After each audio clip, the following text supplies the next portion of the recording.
Frank's Red Hot is the perfect blend of flavor and heat, so you can use an entire bottle to make recipes like buffalo chicken dip or buffalo nachos, or even things that don't start with buffalo. Frank's Red Hot, I put that on everything. Hey, Craig. Hey, Jeff. So obviously you guys saw we did do the intro music today. It didn't really feel too appropriate, but obviously this is Podcast vs. Everyone, episode 184. With me, as usual, is Jeff, and obviously what we're going to talk about today is the death of former WSU football head coach Mike Leach. The really a shocking, surprising death at the age of 61. As many of you may know, he seems like he had an issue with his heart, a heart attack in his home, and was rushed to, actually flown to Jackson, where they were unable to save him. So just a tragic passing, tough for his family, Sharon, and their kids and their grandkids. So, but what we're gonna do is just try to talk about, he was obviously complicated. I think Spencer Hall said it best for me on Twitter when he kind of mentioned, there's a lot of things that are celebrated about him that maybe aren't the best things to celebrate, but at the same time, he has had such an impact on all of us. And today is sad to think about him, think about what he'd done, regardless of how complicated he was. Ultimately, I think for many of us, he was a net positive in our lives. And so we wanted to talk about some of those positive things today. So, Jeff, I start off here. How you feeling? I hope you're doing all right. It's been kind of tough. It's been kind of since the news of him going to the hospital and all that, it kind of hit me a lot more than I thought it would. Yeah. I think my roller coaster of emotions really happened more on Sunday, as the news was leaking out about what had happened. Having gone through a situation with a relative that sounded very familiar to what Leach was going through, I was sort of already prepared for the worst. It was sort of one of those things where, like, I was expecting the worst and then, prepared to be surprised if something was different. And so I know that I was probably a little bit farther along in my grieving process about the whole thing by today than a lot of other people were. Mm-hmm. So I woke up this morning and, my phone was blowing up as, Emma and Nate were working on the obituary that ran on the website. And I was like, oh, okay, well, I wonder if it happened. And I got up and of course it had. And so, like I said, for a couple of days, I'd really kind of been preparing myself for what I thought was probably the likely outcome, just based on some of the facts that were out there. So by today, I was kind of ready. Like the shock of it had kind of worn off, for me anyway. Being the kind of weirdos that we are, following things way too closely, right? Like I was, kind of like the shock had worn off, and so I was ready to just kind of think about the good stuff, right? Like, right. And the stuff that I enjoyed, I think the most today, and you mentioned Spencer and, kind of the stuff that was going on, on Twitter and different places. Honestly, I think the stuff that I enjoyed the most, was the stuff that was more than just the reductive sound bites of him, talking about candy or whatever. And those things were great. Like, I don't want to belittle those. Like I passed around a 3-minute video that SportsCenter did as sort of their, mm-hmm. obituary, more or less. And it was a lot of, the quirky sound bites, but at the same time, I think the stuff I really enjoyed was, the things that were more about the totality, of his contribution as a coach. 'Cause he really did. He was way, way more than sound bites. And he was way, way more than that, I think to us, in particular, just because of, the depths we were in when he showed up and all that. So, I think, Chris Brown, for those of you, if you're on Twitter, Chris B. Brown, He had a really great thread just kind of talking about Leach's contribution to football.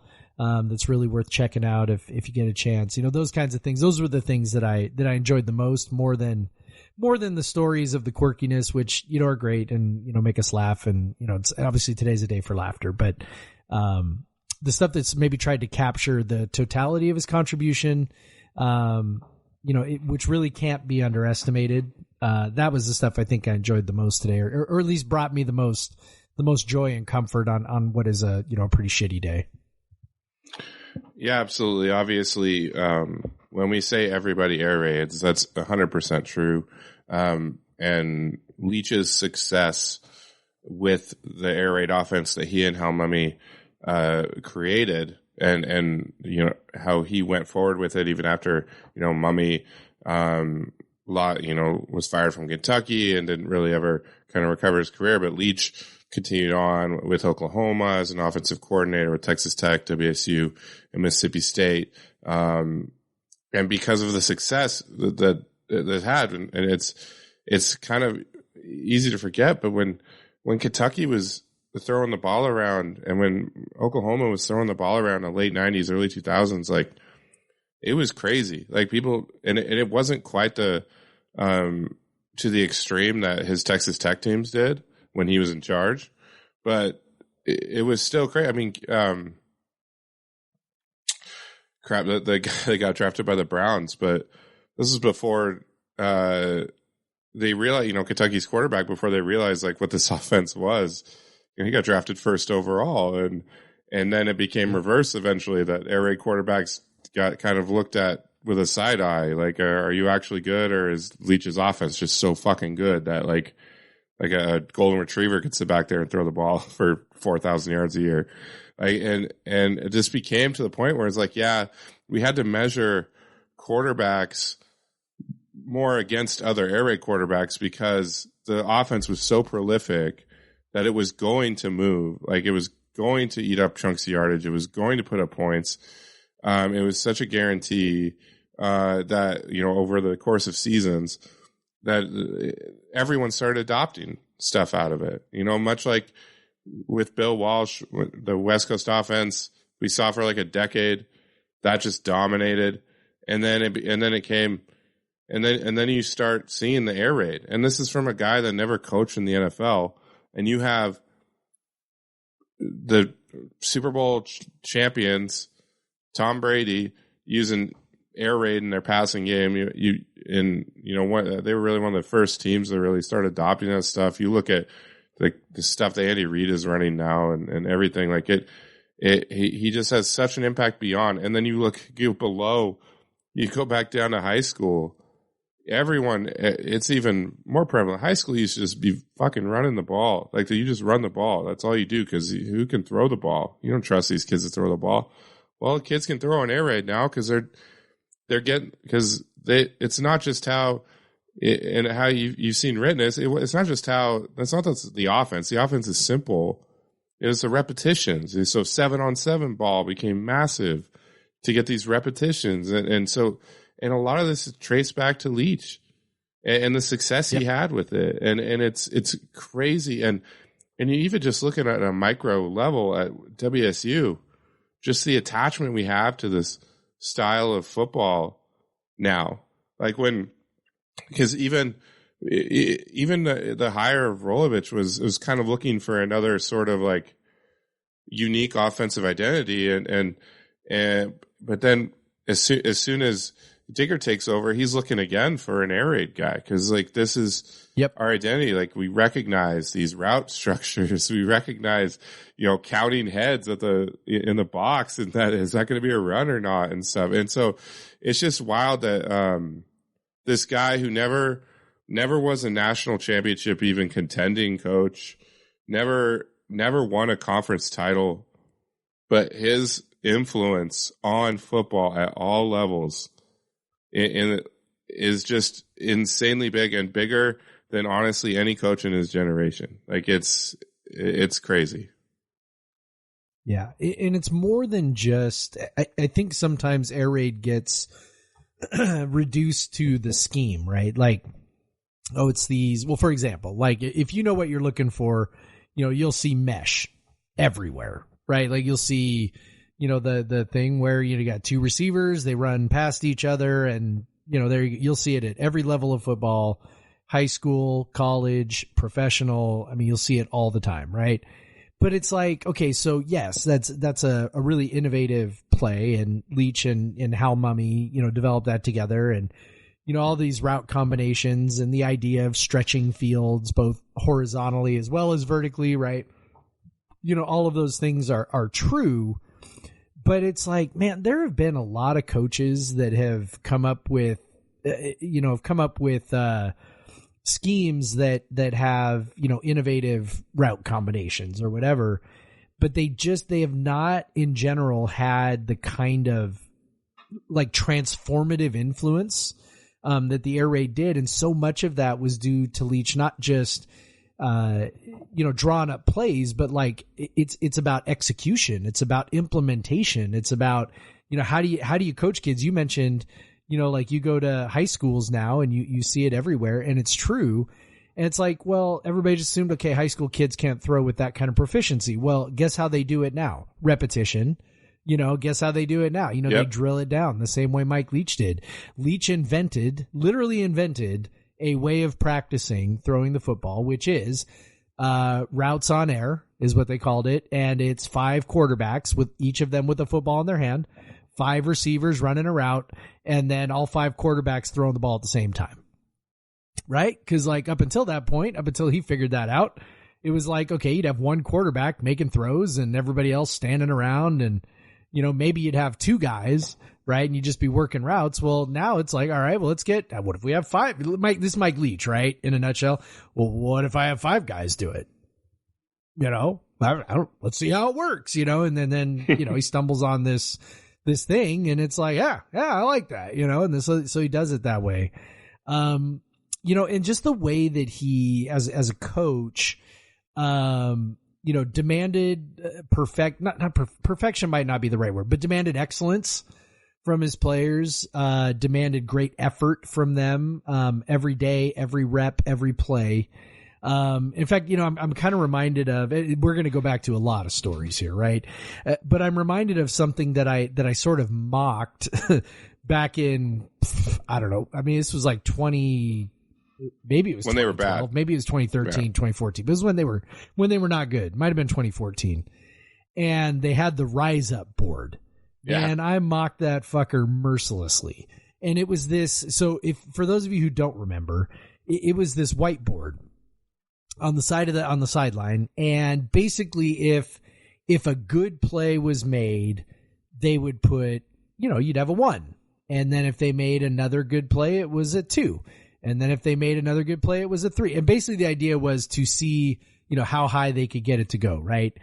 And it was, at the time, it felt like this, like what are we even doing here, right? We're supposed to be winning games, and instead we've got this alternate method of keeping score on the sideline because we're not competitive. Like how stupid is that, right? But, 8 years later, when it was all said and done and Leach moves on to Mississippi State, I look back and I go like, okay, like I get it now. Like I get what he was trying to do, and it probably worked. I mean, he was saying to the team like, hey, all that matters is this play, right? His mantra, play the next play, right? Like just, it's like be the be on this play, be the best of your job, play with great enthusiasm, whatever. So he's like, look, don't worry about the scoreboard. Just worry about you. Worry about what you can control, worry about, and again, at the time it felt like, I mean, come on, like we're trying to win games. Looking back, I'm like, he had to like retrain the way they thought about what they were doing out there. And if you do that, then the results start to come around, right? I didn't see it at the time, but it was really process over results, knowing that if you get the process right, the results are going to come around. And I really think that was kind of the magic of Leach as a coach. It wasn't just the schemes. There's a lot of really brilliant offensive minds who are really, really terrible coaches. I mean, look at, Josh McDaniels in Las Vegas right now, for the second time around. I mean, he was terrible in Denver. He's terrible in Las Vegas. By all accounts, a really, really bright offensive mind, and he's just a shit coach.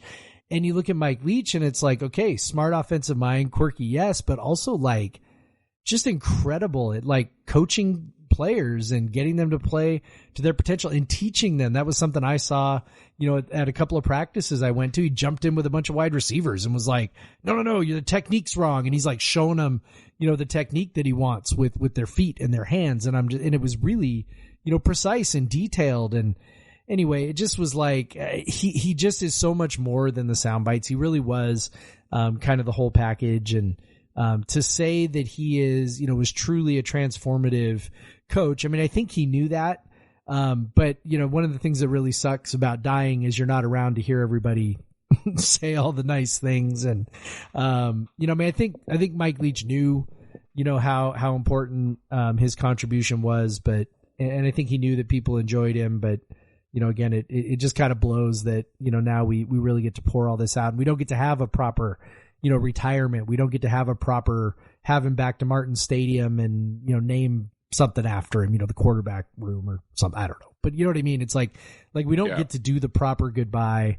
And I think that's the one thing that I think really, really fucking sucks today is not only is college football being sort of robbed of his contribution, for however much longer he wanted to do it, but it's also like, man, we're all being robbed of the, ability to see him do it. And he's being robbed of the ability to just sort of like, hear from us in a way that, I think we'd like to think it, because I think WSU has really a special, a special thanks for him, right? Given what he, pulled us out of.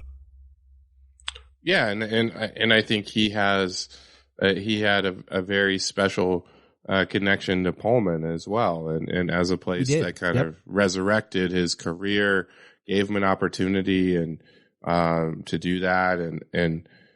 And he had success here, and he really was the type of guy that was totally fine with the small town, probably preferred it, cause he loved people could cut and everyone knew who he was, and he was totally fine with people talking to him. And everyone has stories about that. And, that people talk about the quirkiness, and really what the quirkiness was that he was just kind of a genuine human being, which we don't always get in college football coaches, actually rarely get. Yep.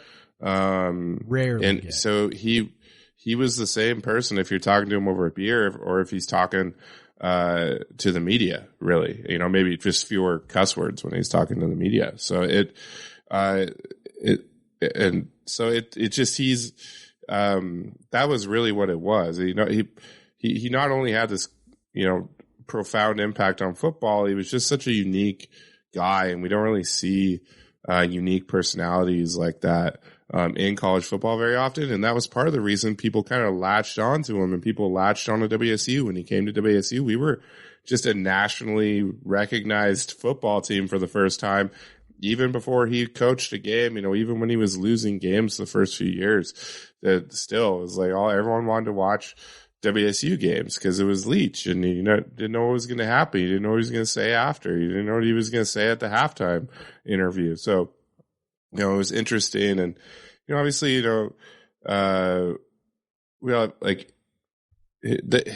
his like curiosity and just the people that he was talking to and his like willingness to engage with like random people was crazy. I know my sister has a great story of when she was in Pullman.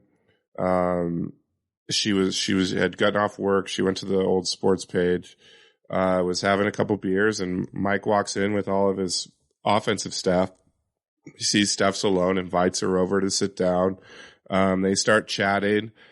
She says like, he asked her how the season went. This is after 2012. She's like, you need better slot receivers to be able to run those, those deep crossing routes on 4 verts better and to open up that game more. And so she says, yeah, I've looked over your Kentucky playbooks. Those are published online. And so he starts quizzing, he tells the staff they're fired, and then he starts quizzing her and quizzing the staff on his Kentucky playbook and all that stuff. And, Steph, talked with him a few times over the years, just at the bar about whatever or wherever they would see each other in Pullman. And so that was interesting, and we talk about my bachelor party when, your wife, we were carrying around these little talking Mike Leach heads. Let me try to play everyone a little sound clip here.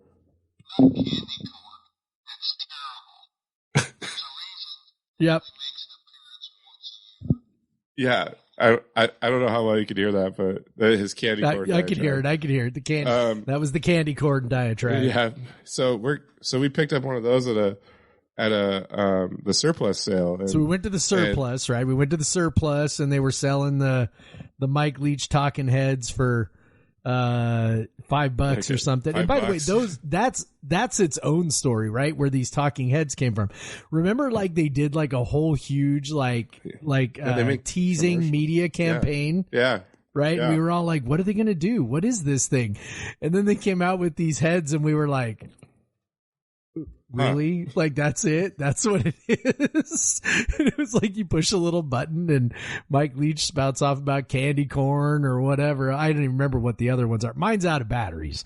So I don't know about you. We probably pushed the button too many times while we were toting him around on your bachelor party. He keeps a pickaxe next to his bed in case he needs to whack someone. It's, that's smart. Axe. That's smart. He's a smart guy. Yeah. So we're carrying that. So, we decide to carry that around. We go to a brewery, and your wife decides to text him a picture of us. Well, he asks you, and you. Okay, so it kind of goes like this. I'm like, we're talking about these talking heads, and I'm like, ha ha ha, and I'm like, do you know I got Mike Leach's phone number in my phone? And Sarah was like, what? And I'm like, yeah. Like I did an interview with him, and he they just give out his phone number. And you're like, I don't know, man. If I was a head coach, I don't think I would do that. But Mike Leach did that. Like literally, I can't even, I don't know how many people had Mike Leach's phone number, but it was like, just like looking on Twitter today, it was a lot of people, right? Yeah. A lot of people. Yep. And he just was like, so just like, yeah, text me, call me, whatever. He's like, if I don't want to talk to you, I won't answer. I'm like, okay. So, I just happened to be like, oh yeah, I got his phone number, and Sarah goes, can I text him? And I'm like, I guess probably, like he'll probably talk to you. He'll talk to just about anybody. So yeah, so that's how it started. She decides I'm going to text him. I'm going to take a picture and tell him we're taking him around with us. And so that's how it started. She takes a picture of the bachelor party group at the brewery, says, we're thinking about you. And then he says, I wish you were here. And she says, you kind of are, sends him a picture of the head. And then it goes on. We're at my office, and he tells her to order a Crown and water for him. And then we go to Black Cypress. He name drops the owner, wants us to say hi to him, orders another Crown and water.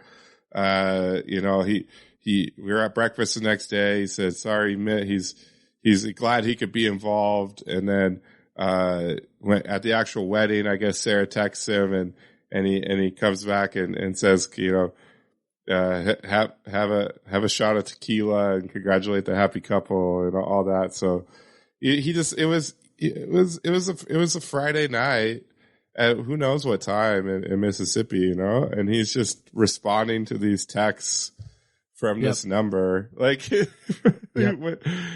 even knows what if you were even stored in his phone, he's just responding to I'm sure. And she was texting from her phone. So there's no way he knew anything about it. It was just like random, she just starts texting him, and he's like, just like engaging and talking, and oh yeah, I love that place, and now say hi to, I remember what the name of the guy was who owns Black Cypress, but say hi to so and so for me. So yeah, Nick, yeah. So we're at the Black Cypress, and Sarah's like, asking the server, hey, is Nick around? Mike Leach wants us to say hi. Like, and if I remember right, Nick never did come around. Cause I think like everybody kind of looked at us kind of funny when Sarah was like, what are you talking about? No, for real.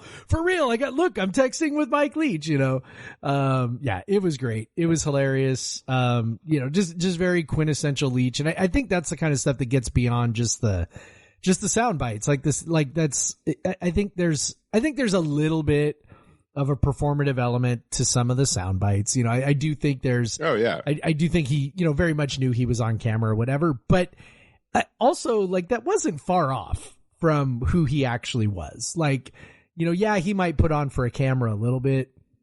And I also think, you know, he would rather talk about candy corn than football most of the time. So I think that was he kind of invited that because I think he found that much more interesting than talking about football with people who were maybe not as not up to his level on the football thing. But at the same time, that wasn't far off from who he actually was and what he was actually interested in talking about. And I don't know, man. The thing that's always going to stick with me, like the biggest thing, that's going to stick with me is, you know, we've talked multiple times on this podcast about like kind of the journey that we've been on, as a website, right? Like we talked about this a lot last week because I happened to be, you know, stepping away, right, from managing the website. And we talk about this journey and we love to, you know, laugh about how we started the website when Paul Wolf was hired. And that's not an ideal time to launch something like that, right? Like, but we were all young and stupid enough to just kind of plow on through it. I mean, at this age, we'd just be like, what the fuck are we wasting our time for on all of this, you know?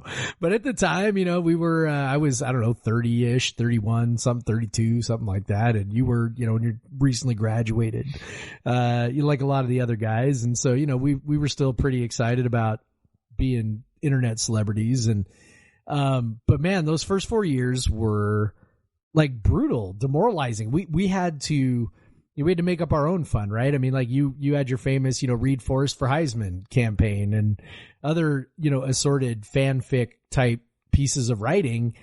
And because it's like you either cry or you laugh, right? And, you know, so we just sort of tried to make our own fun.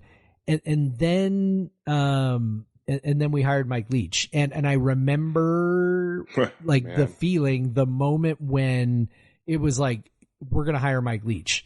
And it was, I mean, we just like it was equal parts sort of shock and joy. And I think that if you weren't a fan at that time, I think it could be really, really tough to kind of get it, to kind of understand like, just how like big and meaningful it was. WSU had always hired cheap coaches like forever. And then all of a sudden Bill Moose makes this splash for this guy who was a proven winner. Like we have never hired one of those, you know, in WSU, had never hired one of those in WSU's history. And so to go get him and to pay him the salary we were paying him, which was way more than we had ever paid any coach. Just the way that hire transformed just everything instantly. Now the football didn't change a whole lot right away. The roster was pretty depleted. It took about 4 years to kind of really get it back on, to really get it on track. But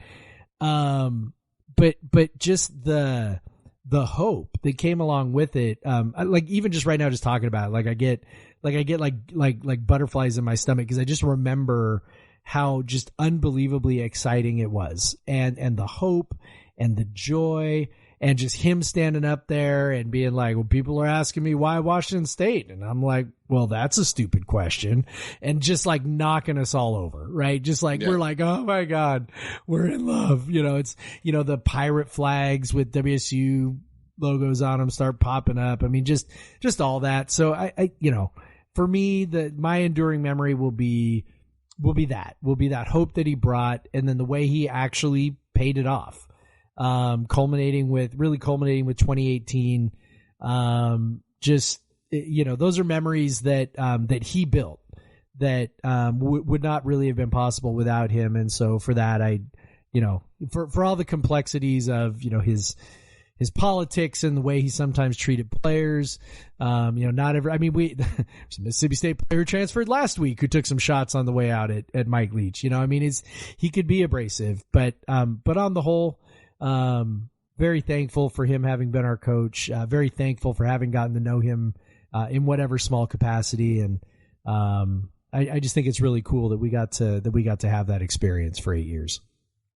Yeah, we had the experience of just, every time you talked, I'd be traveling the country for work, and especially if I was in the South, I'd just talking to a random guy at the bar. WSU, so Mike Leach, and like you just immediately, that was there was a way that they would identify WSU, and honestly before that they would have no idea, Like I've talked to Michigan fans, and I asked them who they beat to win the national championship in the 1998 Rose Bowl, and they have no idea. Like it's but we could have a 6-6 team at WSU, and everyone knows who our coach is and what our identity is as a program, and it was just wild to have someone that was just so kind of bigger than the university, really, as the face of the university for so long, and it's been kind of weird after having Rolovich, who became a bit of the face for his own reasons, and then but Dickert is in no way that sort of personality, so we're kind of back to this bit of anonymity, and you really have to win to be noticed, and he didn't really have to win to be noticed, and then it really helped when he was the coach, that when we were winning, we were already recognized, and having Leach there and combined with the flag and everything to bring game day, all that, like it that's really, that college game day is really truly one of the greatest days of my life. And that too doesn't happen without Mike Leach and Gardner Minshew and all those players and that he brought in, that program that he built. And I'll always be grateful for that. And for my years as a season ticket holder, Portland State and Eastern Washington notwithstanding, of just watching wins and wins and wins in Martin Stadium. Yeah. It truly special. You talk to people who were in school from like 2008, 2012 or whatever, and just, they didn't see anything good. And then you talk to kids who went to school 2015 to 2018, whatever, and they saw just amazing stuff. And you could kind of see, we kind of see this in our writers. We have this gap. We have like a very much smaller subset of people who have come through as a writer for us that went to school during the Wolf era. And then we have a lot of people that came in on the back end of Mike Leach and the back end of the many years of football success. We have a lot of people that were kind of built around the basketball success, and we have a lot of people that were built around Mike Price's successes. So you really see, like, when you're able to build a program like that, it builds passion for the university, it builds passion for the program. And so we just see it in the writers we could find for our website, and so, such a big impact. That's just our little perspective, but we also know that successful football seasons always drive application numbers and all that, but just to have that identity as a university, and then also to deliver success with it, was amazing. And really the WSU through two other coaches now has kept it going, 7-win seasons, and we're almost like, this is normal 7-win seasons. I mean, we were excited the last two because we just didn't know what to expect if they keep going. But how we'll probably talk about the break, but how unexcited people have largely been about the LA Bowl. But when Leach came and we went to the bowl game in 2013, people were losing their minds that we were going to the New Mexico Bowl to play Colorado State. Yeah. Like, it was like the biggest thing that had happened in a decade. Yep. And then because he came here, do you remember that? Do you remember that we went on like Brian Floyd especially went on like a full like social media campaign to try and get the New Mexico Bowl to take us, right? Because the New Mexico Bowl was not a Pac-12 tie-in, right? Like, it was not guaranteed that we would get invited to a bowl. We were 6-6. The Pac-12 had already filled up its allotted bowls. And so it was not guaranteed that we would get invited to one. And so we were like, okay, it's probably the New Mexico Bowl. And like, if I remember correctly, Brian Floyd was making memes, Breaking Bad memes, but photoshopping Mike Leach's head onto Walter White, standing in the road in his undies. Saying like basically using that to try and attract the New Mexico Bowl. We were so like just over the moon at any bowl game. It was crazy. And part of that is, that advertisement, it's Mike Leach. You're New Mexico. She is the most famous person in West Texas, like still. Yes. Have Mike Leach come. Like, there's going to be Tech fans that drive over. We know how passionate those fucking Tech fans were for Mike Leach. Oh my God. 3 years after he left that program, and just bombarded our comment sections for years, and to the point where they just like adopted. They moved with him. They just like, we're WSU fans now because. I know there was WSU fans. It's still like, I didn't like root for Mississippi State, but it was you'd always see what they were doing, and watch the Egg Bowl this year, and happy that he was able to go out in that way, and happy memories for Mississippi State, and because it would have been truly back-to-back sad things if he lost that job and then also died. So I'm happy that it was able to go out, and Mississippi State has happy feelings for him. Their video tribute they did was very good. I thought WSU's was very good. Obviously he's a guy that was very clippable. So a lot of things that you get from him, but still like, it's just fascinating that the cultural impact he had on football, and then on these kind of subcultures of WSU, of Texas Tech, and Mississippi State, just crazy. And then again, like, it's just wild at 61 to die. And we thought, probably at least watch him coach football for another 5, 6, 7 years. And then it was always going to be fascinating to see what he did after that. He might have maybe went into commentating or something, because he did that in the meantime, in between his jobs, but now that's not going to happen. But he truly, I like you said, I think he knew the impact he had, and hopefully he had heard from people, and he is a coach, so coaches tend to get a lot of this feedback.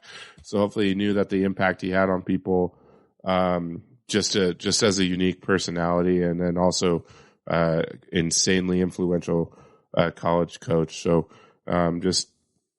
it's a sad day, but so much to reflect on, so many positive memories of Mike Leach, and like you said, I'm glad he coached WSU. Yep, me too. And now we're going to another bowl game, ho hum, right? Yeah, because that's what he did to us, right? We went just to a go point to bowl where games. we were losing our shit at going to a New Mexico Bowl, and trying to give the eyes to the New Mexico Bowl to get them to pick us, and now we're like, yeah, all right, another bowl game, off to the LA Bowl, and we're in the Jimmy Kimmel LA Bowl, and I don't know how many people are going, but I'm excited to watch it. Even if we're going to be missing, like, I don't know, apparently half our coaching staff, and a whole bunch of backup players, not too many starters, couple of wide receivers, but yeah, I still get excited about bowl games. I don't know about you. This is probably you've traveled to pretty much all of them, haven't you? This is like the first one you haven't traveled to. No, I missed last year. Did you?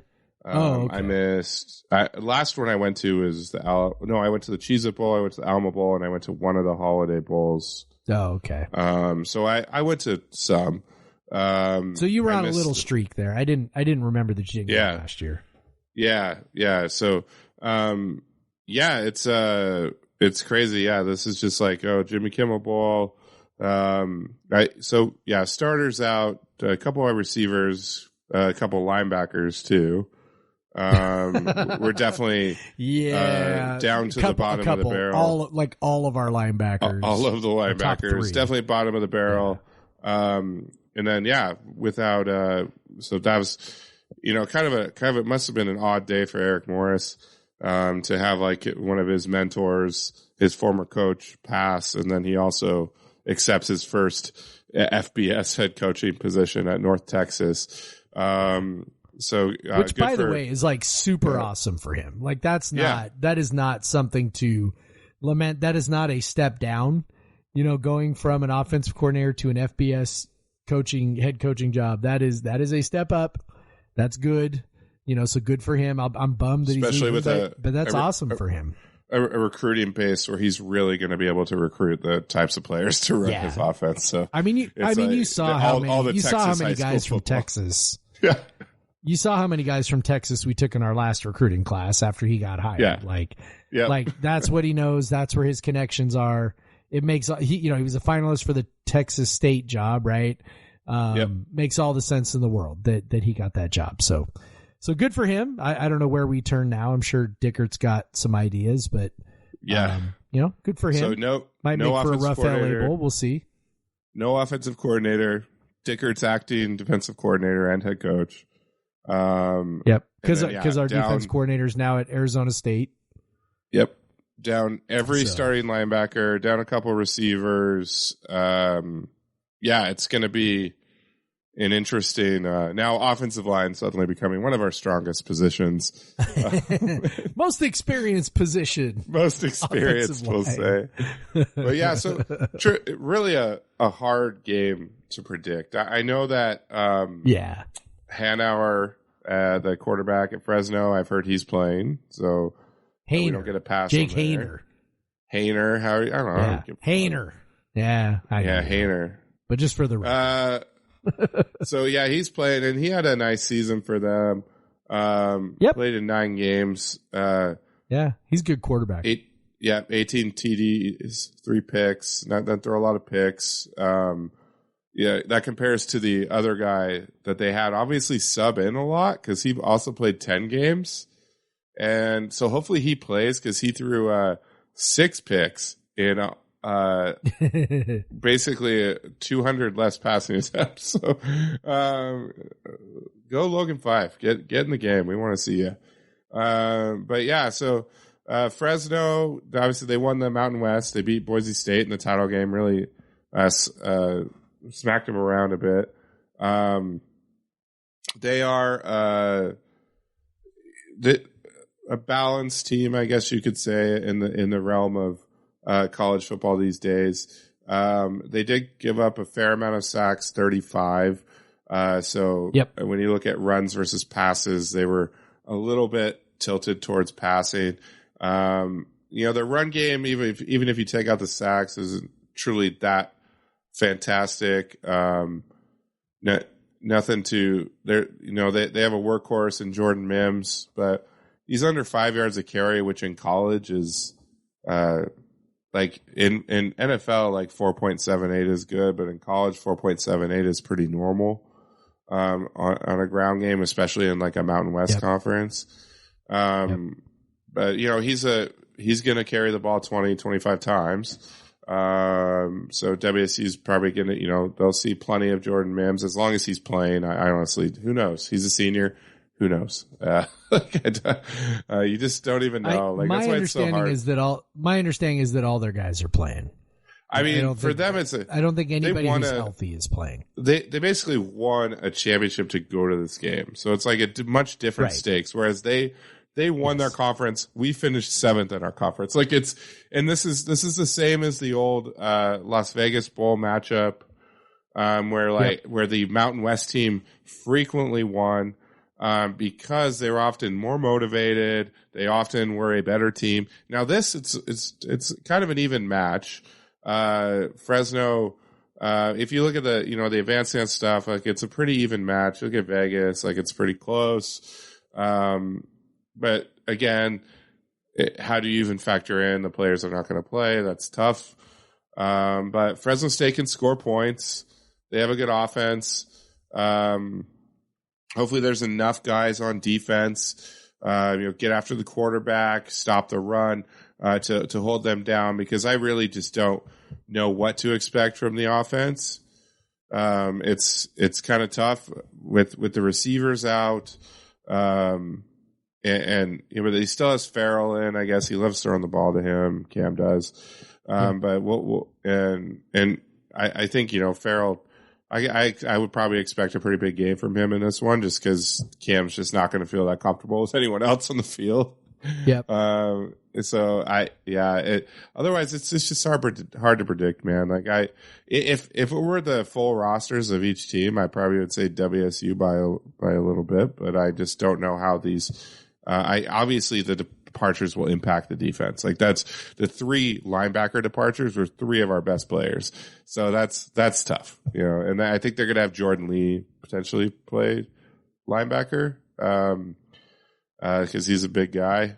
So it's going to be an interesting to watch, and hopefully the defense still can be sound and step up to the plate. Cause it's a lot more fun watching them play well versus getting smashed in a bowl game. Yeah. I mean, to give you some sense of where the, where the game's trending at this point, WSU opened as a 2.5, 3-point favorite. WSU is now a 3-point underdog. So the line has swung like 5 to 6 points, the other direction, with the guys that the Cougs are going to be missing, plus, whatever action is coming in on Fresno State. So yeah, it's anybody who got in an early bet on Fresno State plus 2.5 or 3 or whatever, is feeling pretty good, because it's, WSU's missing a lot of important guys. I think that the missing linebackers, scares me. As much as, okay, let's insert the caveat. As much as any bowl game situation can scare me, which is not very much, because I just don't, as we've talked about, people who've been listening to the podcast for a long time know we don't take bowl games all that seriously around here. If you are a bowl games are very important fan, we are not your podcast. Because we are like, bowl games are weird. They're kind of silly. They're more or less exhibitions. Getting to them is the thing. The game is the reward. Yeah, it's the reward for the players. It's the reward for fans to get to go someplace warm while it's, frigid up here or whatever.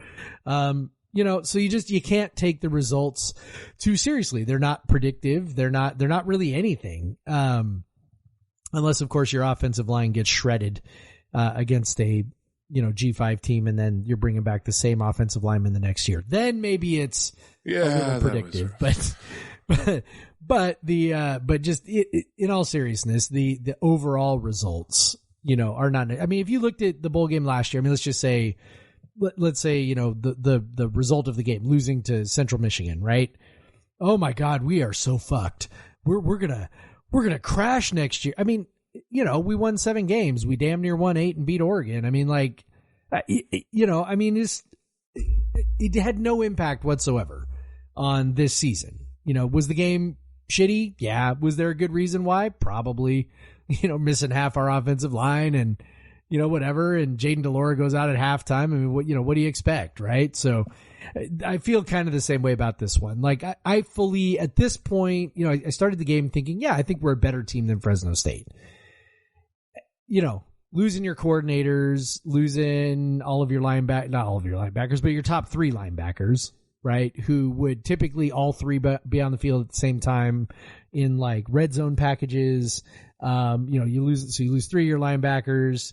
Not that, Stribling and Ollie were, sort of light the world on fire guys, but at the same time, that's 2 more guys who aren't playing, so now you're talking, 60 snaps of Leighton Smithson is, it's the end of his freshman year. So I guess maybe he's not a freshman anymore, but it's like, are you ready for him? Are you ready for, Orion Peters for, 50 snaps? Are you ready? Are you ready for Lincoln Victor at outside receiver on the right instead of Ollie? Cause I think that's probably what they'll do.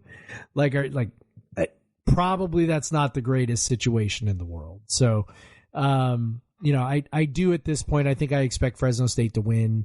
I know we haven't gotten to predictions yet, but I just like, and it won't bum me out. I'll watch it. I'll have a good time. I hope we win. And if we do win, I'll be happy. And if we don't win, I'll be like, whatever. It's fine. So I'm glad it's a day game. I'll just chill in my house with my kids, and they'll hear Daddy screaming. 12:30, right? 12:30 kickoff. Yep, I think 12:30 kick. So I guess let's just get into predictions. I think there's going to be some opportunity of some idiot gifts this week. Jeff, give me your, let's call them wild fucking guess for the score on this game. Yeah. Well, that's the thing. Like, anybody who does like bowl pick'ems or bowl pools or whatever, and I'm like, man, God bless you, because that is like, and I even went through and I did the tally site, picks for all the bowl games, and I'm like, whatever, dude, this is gonna be fucking insane, because who knows who's playing and not playing. I don't have time to figure all that shit out. So, this is wild. This is some wild guess shit. But I do think that, I think a solid theory, some people subscribe to the who's more excited to be there theory when they pick their bowl games. And I do think there is some merit to that, to be honest. Honestly, I think we saw it last year, right? I think that was legitimately, part of it. Central Michigan was like super excited to be there. We were, we were missing a bunch of guys, and so this week I think is a similar kind of deal. I mean, I do think we're excited to be there. I do think one of Jake Dickert's, real, I think admirable qualities as a coach is his ability to get teams up just sort of consistently. I mean, we look at this season, 12 games, they were up for 11 of them, right? It was only one game that maybe they were a little flat. That was Oregon State. And I mean, who knows? They might have lost to Oregon State anyway. So, this one, I don't know if we're really going to be able to overcome the personnel losses. I think that's a lot to ask. I do think it's helpful that, I think we talked about this a little bit last week. I do think it's helpful that the game is, there's not a huge long layoff, for this game. I think that does help the team to some degree, stay a little bit locked in. Yep. I do think that, typically when there's a long layoff, a lot of those reps are used for younger guys, to develop. I would guess that was probably less so this time, except for, linebacker and probably wide receiver. Wide receiver, yeah. So, I do think those things are pointing in a positive, direction for WSU. So I kind of have a hard time seeing them being able to keep up. I'm going to go ahead and go Fresno State 30, WSU 24. Say Fresno State by almost a touchdown. Yeah, and once again, you steal my Fresno State score, but that's why I let you go first, and then I have to wing it after that. So yeah, I'm thinking a lot of the same stuff on. It's just it's hard to predict WSU to win this game with like so many people out, and the fact that Fresno State, like you said, way more excited to be here. This is the top bowl, like outside of getting into the New Year's Six games. If you're like a top 15 team, that this is the top bowl that they could achieve. And they achieved it by beating Boise State 2 weeks ago. So this is a big deal for them. WSU, this is just, they got to the bowl. They celebrated bowl eligibility to like a month and a half ago, it seems like at this point. And when they beat Arizona State. So it was this has been like, not really been on their radar as much. And then, adding the personnel. So it's hard to predict them to win. I think they'll fight. But yeah, I'll go 28-21 Fresno State in the LA Bowl, Jimmy Kimmel LA Bowl. But yeah, that's so we both picking losses. Jeff 30-24, me 28-21. If the Cougs win, please deliver us on our Twitter accounts at the Craig Powers and at Pod versus Everyone. So many all gifts. The Will Ferrell "You're an Idiot" gifts, or whatever is your preferred "You're an Idiot" gif. Would love to get those around 4 p.m., 4:30 p.m. on Saturday afternoon. That would be fantastic. But yeah, with that, let's take a break, and then we'll come back and we'll talk about the hoops teams who had a rough weekend. We'll talk about the other thing that we always talk about. So we won't hide it this time. You know what we're going to talk about on the way back from the break. Talk to you then.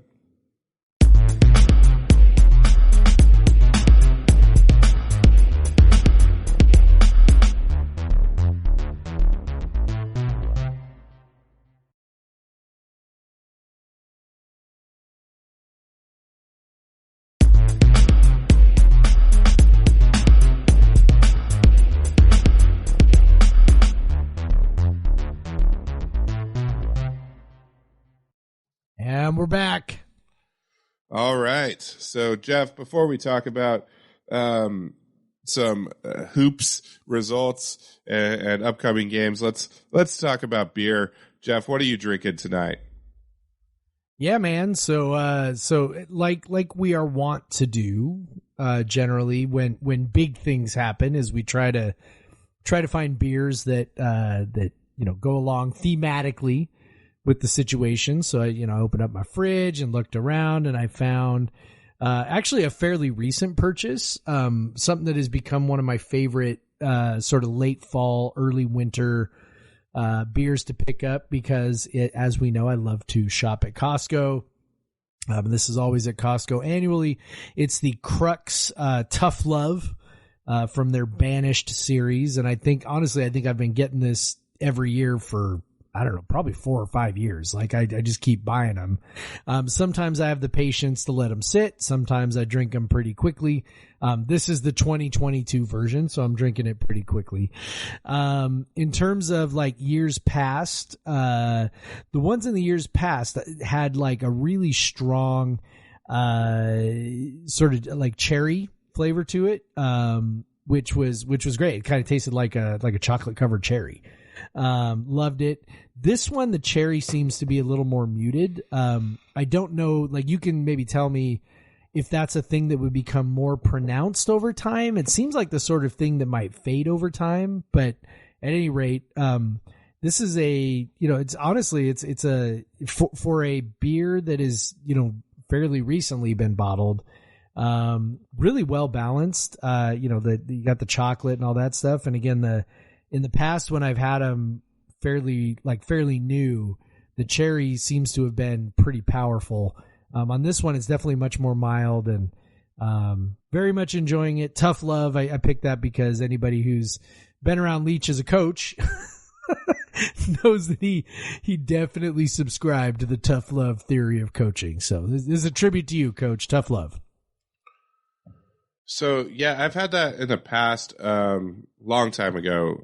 I had a vertical at one point from like 2014 to 2018 of that beer, and I think I've drank all of them by now. But yeah, that beer is very much influenced by the Abyss. The brewer came from Deschutes. It's got molasses in it, like the Abyss. I don't know if they have actually put cherries in it, or you're just getting kind of a dark cherry flavor that comes from the molasses and from the barrel aging, and just the deep and from the deep malt. So because I will say, if you're getting, the only way you'd get a cherry flavor from aging, like an added flavor, would be if there was an infection present. It might give it some like a tart flavor to it. So in the past, if you tasted a tartness and maybe your beer was a little fizzier than you think it should be, then there may be an infection. But I've never had an infected Tough Love, and I've never heard of them having any broad scale infection issues. So probably we were just getting that note just from all the things like that are in it. I haven't had that beer in a few years. I used to be one that I chased every year, and then there just became so many barrel-aged stouts in the world that it was hard to keep up. Many of which reside in your basement. They made the terrible decision, and they've kind of dialed it back. At one point, one year, they went from having 500 milliliter bottles of it, or 375 milliliter bottles of it, and then they went up to 750 milliliter bottles of it. It's like, and then the price, costs way more. So instead of, paying $15 for the bottle, you're paying like $30 for the bottle. So they raised the price point. They're competing with all the others. Like, that was just a huge mistake for them. And I think they've dialed it back to like 500 milliliters now. Yes, this is a 500 milliliter bottle. Yeah, so that's a much better spot. And the price point you can charge is more affordable and all that. And and now you'll see like a lot of the breweries that used to have big format bottles have dialed them back. So even like Cascade, one of the OG sour brewers in the country out of Portland, they've dialed back. Now they sell these like little tiny cans of their beer, so they can sell it at a reasonable price point. So people aren't having to pay $35 to try their beer, So I thought that was interesting that Crux kind of went the opposite direction while everyone was going the other way, and it did not work out for them. Those bottles sat on shelves, and then the next year you saw them come out with the 500 milliliters. So they probably were just like, we can't keep all these damn 375 milliliters. That's just too much. So we're going to cut the difference. We'll do a little bit bigger bottle, cut some of our time down, and whatever. But yeah, so good choice. I think Tough Love for Mike Leach is right spot on. Yeah. How about you? I also went the route of, kind of a Mike Leach themed beer. And, I saw this on my cellar list and stuff to my cellar list. I haven't updated in a bit. And so I was like kind of worried. I went down to the cellar. I started digging through boxes. And I was so happy to find it. It is Prairie Artisan Ales, an Oklahoma beer. So that's a nice also callback to Mike Leach, who of course was coordinator at Oklahoma when they won the national championship. And so this is Prairie Artisan, or was he? Am I getting that wrong? Wasn't he? Was he the coordinator when was Mike Leach the coordinator when you're not listening to me? God damn it, Jeff. I am. Was Mike Leach the coordinator when Oklahoma won the national title in like 2000? No, he was there the 1 year in 1999. He was there for one season. Yeah, so they went. Yeah, and then he went to Texas Tech after that. Yeah, that's right. So, but anyway, so he went to Oklahoma, and I guess he's most famous for the fake play sheet that he left on the ground and tricked Texas and built up a big lead on Texas. Great story. Great story. I would search it out if you can find it. It's all over Twitter and the internet today. But yeah, so this is Prairie Artisan Ales, and they have a series of stouts called Bomb, which are like a Mexican chocolate style stout with coffee, cacao nibs, vanilla beans, and chilies. But this is the Pirate Bomb, which they give it that name because it is aged in rum barrels. The label has a lot of good pirate imagery, some cutlasses, some long muskets, and short guns, and this kind of like pirate ship with like the skull and all that stuff. So Pirate Bomb, I thought for the pirate himself would be a good beer. So it is very good. This Prairie Bomb series is excellent. The barrel aged ones are great. They're getting easier to find. I've seen them at beer stores in Washington now. I used to have to get these like if I traveled to Texas or California or something, I'd see them on the shelves. But they're shipping the bombs out more.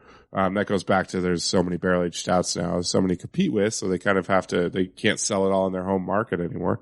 But yeah, so it's a very good beer. Rum barrel aged can get kind of ethanol-y sometimes, but this is well done. You get the sweetness from the rum, and it combines well with, some of those. This is a 2019, so a lot of those, that vanilla is faded. That is long gone. There's still some coffee. The cacao nibs aren't really giving you much anymore. The chilies, it doesn't have that kick nearly as much. but it's still a very, very good beer. It's mellowed out into a very tasty beer, very tasty barrel-aged stout. And, of course, Pirate Bomb for the Pirate from Prairie Artisan Ales. So, yeah, we really went hard on the theme beers this week. I was very happy to discover that. I did a little fist pump when I was digging through my bottles, and it was very recognizable cap on their bottles, and I was looking through all of them, and I'm like, pulling, nope, and then I pull it up, like, yes, I have it. So that was an exciting moment for me, and thank you, beer seller, for delivering. That's why I bought all those fucking beers for nights like this. But yeah. So yeah, let's kind of wrap up the show by talking about our basketball teams. We'll start with the men's team. So they had a pretty big game on Saturday against a team that has been a lot better than we figured coming into the season. And truly what we were worried about with UNLV was their defense. And lo and behold, they forced a lot of turnovers. Now, they also gave up a lot of open shots, and WSU hit a lot of those open shots. But WSU also turned the ball over, 34% of the time. 22 turnovers. And what's crazy is they still had a 1.08 points per possession at that. Yeah. And I really thought coming in that number would be making easily 13 of 23 from 3 will do that for you. Yeah, exactly. And that was really driven by Bamba and Justin Powell, who really hit a lot of threes.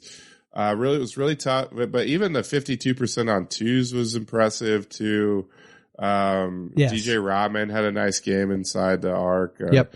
But still, it was well. This team UNLV forces. If you had told either of us that 1.08, we'd score 1.08, we'd be like, oh yeah, we win by maybe double digits. Because really coming in, UNLV's offense was nothing to be scared of. They really were struggling. They were struggling there. I think they were kind of 180-ish in terms of adjusted efficiency on KenPom, but really not necessarily anywhere else, but just on twos. They were making, they were getting some easy buckets, but they were also just making every jumper. It seemed inside the arc. Keshawn Gilbert especially just had a monster day. EJ Harkless was really the guy who killed us. That was a guy whose offensive rating this year is 96.4, whose true shooting or effective field goal percentage is 43.6. And in that particular game, he goes 5 of 10 from 2 to score 20 points on 34% usage. Man, God damn it. That game, this team, they have only bad luck. They have only bad luck, man. I swear they made, I don't have numbers in front of me for where the shots were taken, but, UNLV did get a fair number of shots at the rim, particularly in transition and especially in the first half. But they also made a shit ton. What was it? 18-0 run that they went on. Yes, in the first half, and they made a shit ton of mid-range jumpers, and it was just what in the hell? I don't know. I don't know if there was a shot quality tweet about that game or not, but it certainly seemed like the shot quality was even if not maybe a little bit in our favor, just from looking at what happened and this team, and they just can't seem to buy a break. It might be the shot quality might have hurt us just because we didn't get nearly as many up because we turned the ball over so damn much. That is true. That is true. Yeah, 22 turnovers. Yeah, I think they had 17 in the first half.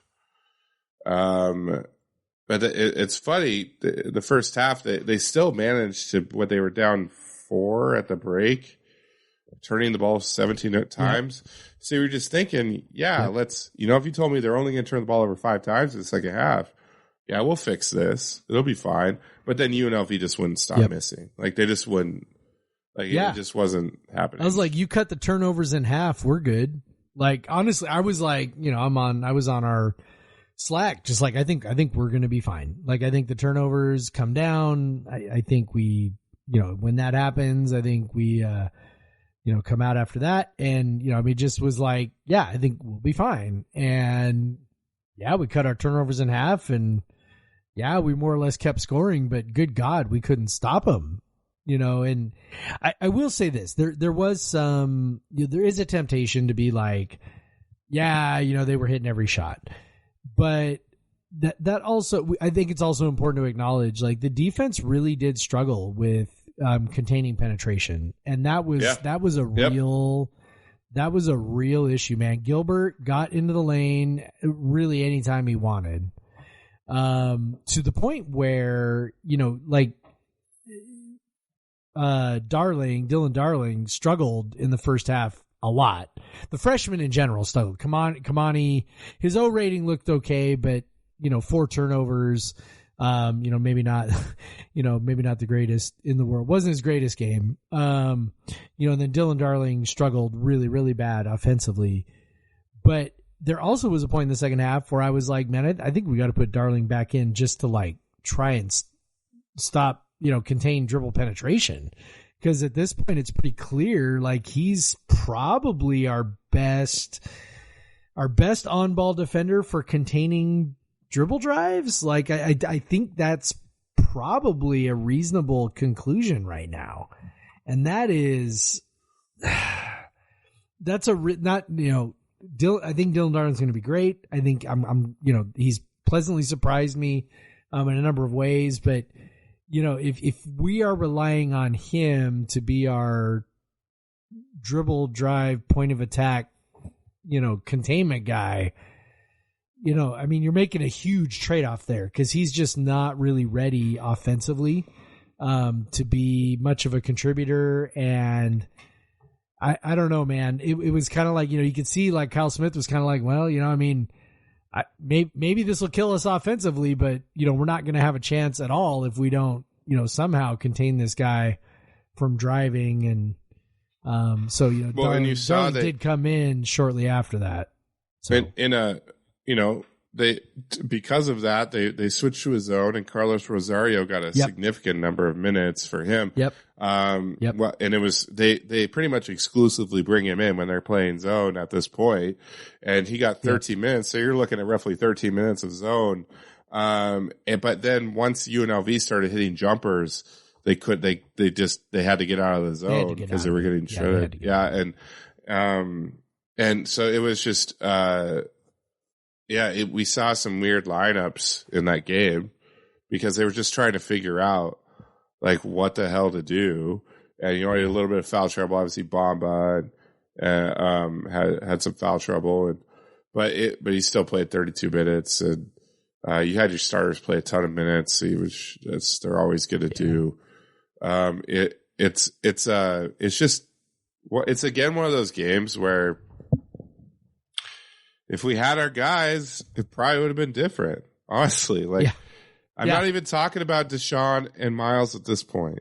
Like, obviously Miles would have made a difference in this one, and so would have Deshaun. But even just to have Jabe and Yaki, because we went 13 and 23 from 3. Fuck, we could have went 16 to 32 with them. Like, because we would have shot even more threes. If we had more shooters, it would have made their defense more difficult. They would not have been able to take as many risks if you have 2 40%, 50% 3-point shooters on the floor. If you have Justin, TJ, Yaki, and Jabe on the floor at the same time. Not saying that'd be the greatest defensive alignment, but then you have Mo. Like, Mo's going to have an easier time down low getting some space and plus with the way he can pass, they did punish them with 3-point shooting, but I think just having those guys on the floor could have impacted the turnovers, impacted a lot of things. It impacted, just Mo's ability to get to the rim and score. And plus they only lost by 4. And we're talking about missing 2, starter level players.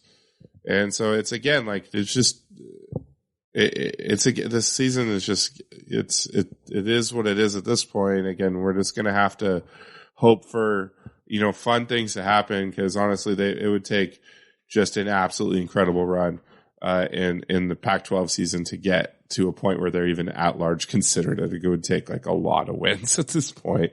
One of those wins could be Baylor on Sunday. Could be. Baylor, interesting enough, it plays the exact same defense basically as as UNLV. Thank you, Bryce, for a little bit of education, the no middle defense. And, they're forcing baseline. It's different from the Pac, which also forces baseline, in that they extend farther and they gamble for turnovers a lot more.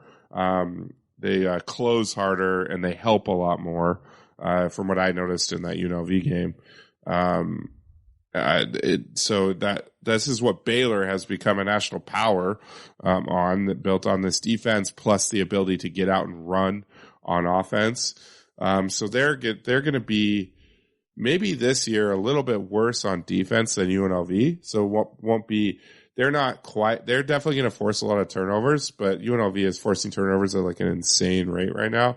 But I would still expect a high number of turnovers, but they're going to be like a lot better, more soundly. Like if they had the offensive game that UNLV just had, I would not be surprised. They're just a much more sound offensive team than UNLV, and you got guys like Cryer and Flagler and George, who are just like very good players, and they're going to score, and they have shooters around them.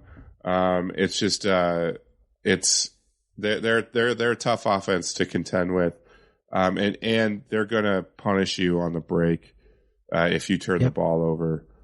So this is definitely the tougher game of the two. But so you got to hope that maybe you just get a little more fortunate in this one. But Baylor's shooting 59% on twos, 37% on threes. They're crashing the glass. Yeah, like is that good? This is going to be a lot harder for WSU to dominate the glass like they did, because UNLV is going to so Baylor is going to aggressively crash the offensive glass. Now I could see WSU eating a bit on their own offensive glass. That's positive. But again, like I who knows? Like, will Jay be back? I don't know. We know Yaki's not going to be back, so we're still going to be running this really tight lineup. And Baylor's they're going to wear you out with their aggression. So this is going to be another tough game. Luckily, they have like 8 days off in between games, so that hopefully they won't be too tired with the legs.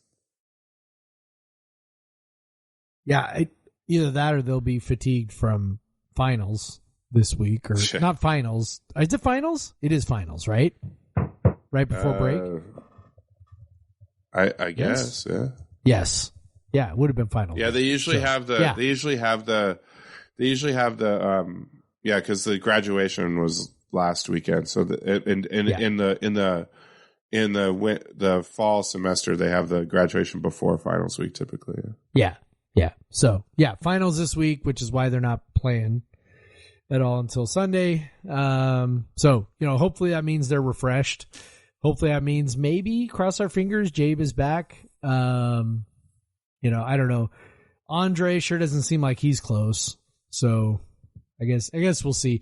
I think the thing with Andre that, is just sort of like the thing that, just frustrates me the most is that, yes, we all know he can shoot, and that's really wonderful. He just does so many other things well too. He's takes care of the ball. He moves the ball. He's a really, really good rebounder, like a really good rebounder. And particularly a really good offensive rebounder. Just getting, I don't know that his numbers like show him being like a great offensive rebounder. But what he does is he gets his hands on so many balls, and they don't all end up in his hands, but a lot of times they end up in somebody else's hands. So, I'd love to have him back. I don't know if he's close or not. It sort of feels like he's just sort of in a holding pattern. You haven't heard Smith say recently, like, oh yeah, this guy's right around the corner, or he's practicing a little bit, but it's not quite there. Like it sure seems like, I don't know, man. We're kind of starting. I mean, we're a full third of the way through the season at this point. And Andre hasn't played yet, so I don't know. Hopefully something changes. Hopefully Jabe can contribute in some way. Team really needs him. As you've been fond of saying, when these things get right, they might be a really, really good team and might ruin a lot of people's seasons. Like, because it's going to be tough for them to do enough to get where they need to go, but they might just be good enough to beat a lot of people. So I don't know, man. It sure would be nice to beat Baylor for a number of reasons. One is sure would be a nice win. Number two, I fucking hate Baylor. It'd be really fun. Like that university deserves every bad thing that can possibly happen to it, given the way they've handled things over the years. So how wild is it that game starts at 9 p.m. local time in Dallas? Yeah. I'm not sure why. I'm not sure if that's because the game is not being played in Waco, right? As you mentioned, it's being played in Dallas. Yeah. Is there another game? So I don't know if it's being. Yeah, I don't know. It's possible it's paired with another game. I don't know that for sure, but it might be similar to the UNLV situation where we also did not play on their campus, but instead played downtown, and then Arizona and Indiana played a game. So I don't know. My guess would be it's something like that, but I don't know off the top of my head, and I'm too lazy to type it into my computer right now to find out. Heck yeah. That'll be at 7 p.m. on Sunday. Wrap it up, fight off the Sunday scaries with Cougar basketball. Switch it to the women's team, who I got to see in person on Sunday. Saw truly one of the greatest individual performances I've ever seen on a WSU basketball team. Charlize was absolutely on fire. Really didn't even start missing until she was dead tired at the end of the game. Just a crazy thing to watch. She was just an absolute bucket. But of course was in foul trouble for 6 or 7 minutes in the first half. But immediately came back and just started hitting shots again and again and again, finished with 40 points.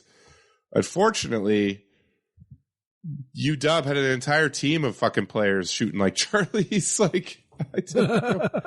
Like, that does make it challenging. Yeah, this UW was just.